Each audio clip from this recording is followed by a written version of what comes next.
Louisville Mayor Greg Greenberg and interim police chief Jacqueline Gwen Villarreal say they are working to root out racism at LMPD. And they believe they can make other big changes at the department while making Louisville safer. Our team coverage continues tonight for you. Shaquille Lord talked with one man whose violent arrest by LMPD went viral in 2021. But we start with Mark Vanderhoff, who sat down with the mayor and chief this morning, just one day after the DOJ issued a 90-page report laying out a pattern of civil rights violations by LMPD. Mark joins us live now. Mark, what actions are they taking now to address these issues?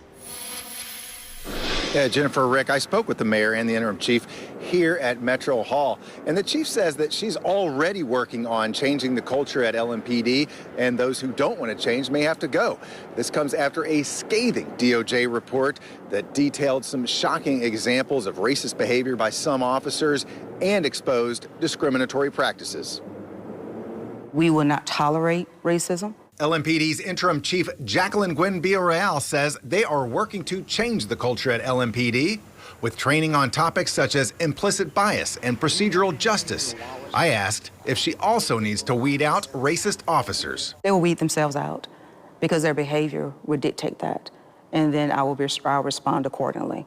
And so those individuals that are resistant to change, they will find themselves not wanting to be a part of this family that wants to be better. LMPD will also have to overhaul policies and training on everything from use of force to traffic stops as part of the recommendations made by the Department of Justice.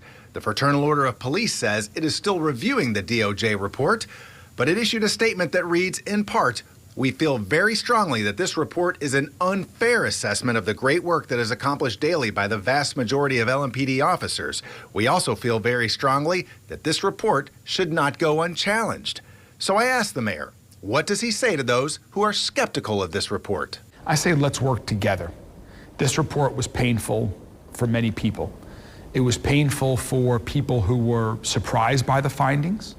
It was painful for people who have been raising their hand and trying to tell the world about incidents that they have experienced that they should have never experienced. It was painful for a lot of people. So, how will the interim chief win over those officers resistant to change? It comes with the leadership. It comes with me first, being present, actually meeting with the troops, the rank and file, actually allowing my commanders and ensuring my commanders are having those difficult conversations, those open conversations where we're not shutting individuals down as they are passionately expressing their feelings about the report.